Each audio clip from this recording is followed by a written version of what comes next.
আসসালামু আলাইকুম এভরিওয়ান, আশা করছি সবাই ভালো আছেন। প্রবাসের মাটিতে আমাদের এই বছরের রোজার ঈদটা কেমন কাটালাম এটাই আপনাদের সাথে আজ শেয়ার করব। আলহামদুলিল্লাহ, আমার ছোট ভাই পর্তুগাল থেকে এই বছর আমাদের সাথে ইতালিতে ঈদ করতে পেরেছে। এটাই আমাদের কাছে ঈদের দ্বিগুণ আনন্দ বাড়িয়ে দিয়েছে। ঈদের দিন সকালে কয়েকটা জামাত হয়ে থাকে আমাদের এলাকায়। ঈদের জামাতগুলো খোলা মাঠেই হয়ে থাকে। বাচ্চাদের পাপা আমার ছোট ভাইকে নিয়ে সকাল 9টার জামাত পড়তে চলে গিয়েছিল। গত বছর আমার আম্মুকে নিয়েও আমাদের এলাকায় এখানটায় আম্মুর সাথে অনেক স্মৃতি আছে। যদিও এই বছর বাচ্চাদের নিয়ে আমার জামাতে আসা হয়নি। বাচ্চাদের পাপা আর আমার ছোট ভাই ঈদের নামাজ পড়ে আসতে আসতে এদিকে আমি ঈদের রান্না তৈরিতে ব্যস্ত। হাতে সময় আছে খুবই কম, কারণ ছোট ভাইয়ের পর্তুগালের ফ্লাইট বিকালে, তাই বাসা থেকে দুপুর 3টায় বেরিয়ে পড়তে হবে। পোলাও, মুরগি রোস্ট, গরুর মাংস ভুনা, গরুর মাংসের চপ এসবই ছিল ঈদের মেনুতে। তাছাড়া আগের দিন রাতে দুধ সেমাই আর পায়েস করে ফেলেছিলাম। ঈদের চাঁদ রাতে ডেজার্ট আইটেম গুলো তৈরি করে রাখলে ঈদের দিন সকালে জাস্ট দুপুরের খাবারটা রান্না করলেই হয়ে যায়, মানে কাজগুলো আরো এগিয়ে ফেলা যায়। এই হলো আমার ঈদের সেমাই আর পায়েস। ছোট ভাইকে অবশ্য চাঁদ রাতেই ঈদের সেমাই আর পায়েস সার্ভ করে খেতে দিয়েছিলাম। ঈদের সকালে বাচ্চাদের পাপা আর ছোট ভাই বারে বসে কাফে আর কর্নেট খেয়ে নিয়েছিল। তার আগে নামাজে যাওয়ার আগেও মিষ্টি মুখ করে গিয়েছিল। রান্না বান্না শেষে ঝট করে আমরা ঈদের জামা কাপড় পরে তৈরি হয়ে নিয়েছি আর চলে এলাম বাসার কাছের পার্কে। গত বছরের ঠিক এই জায়গাটায় আম্মুকে নিয়ে সপরিবার মিলে ফটোশুট করে নিয়েছিলাম। আর এই বছর ছোট ভাইকে নিয়ে এলাম। এদিকে আমার ছেলে মেয়ে সারা সাহিরকে কিছু ফটোশুট করার চেষ্টা করছিলাম। সাহিরের পাঞ্জাবিটা সান্তাস কালেকশন পেজ থেকে, মানে আমার ক্লথিং বিজনেস পেজ থেকে, আর আমার মেয়ে সারার ড্রেসটা ইংল্যান্ড থেকে ওর ফুপু পাঠিয়েছে। গেল বছর বাচ্চাদের পাপা যখন ইংল্যান্ডে গিয়েছিল, বাচ্চাদের পাপার হাতে দিয়ে দিয়েছিল ড্রেসগুলা।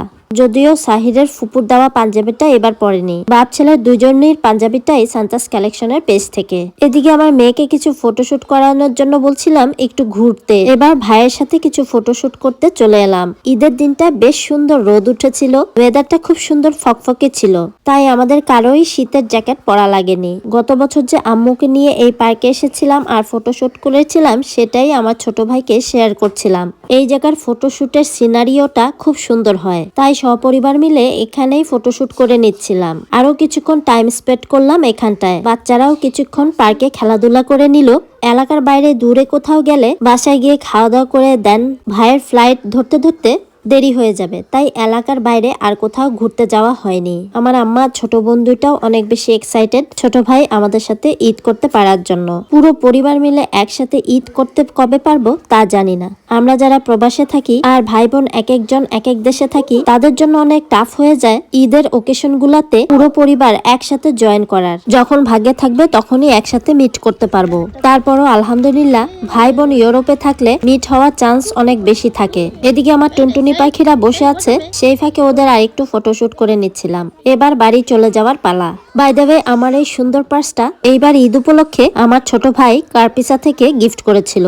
আরো কিছু পারিবারিক ফটোশুট করে বাড়ি চলে এলাম আর টেবিলে ঈদের খাবার সার্ভ করে দিলাম। পরিচিত এক ভাইকে বক্সে ঈদের খাবার দিলাম, আমার ছোট ভাইকেও ঈদের খাবার সার্ভ করে দিলাম। টেবিলে আমার রান্না করা ঈদের খাবারের সাথে ছিল আম্মুর ভালোবাসা, মানে আম্মুর হাতে বানানো আচার, যেটা গত বছর আম্মু নিয়ে এসেছিল। আলহামদুলিল্লাহ ভাইয়ের সাথে তৃপ্তি সহকারে ঈদের খাবার খেলাম। এবার ভাইয়ের চলে যাওয়ার পালা। বিদায় বেলা আসলেই কষ্টের, তবে ভাই যেহেতু পর্তুগালে বা ইউরোপেই থাকে, তাই অনেকটা কাছাকাছি মনে হয়। দেখা হওয়ার সম্ভাবনা সবসময় থাকে। আপনজনকে তো বিদায় দিতেই হবে, তাই বাচ্চাদের পাপাও বেরিয়ে পড়লো ভাইকে টার্মিনাল স্টেশন পর্যন্ত বিদায় দেওয়ার জন্য। দেন বাস ধরে সোজা ফুমিচিনো এয়ারপোর্ট। ঈদ শেষে আবারও শুরু হয়ে যাবে আমাদের কর্মব্যস্ত দিন।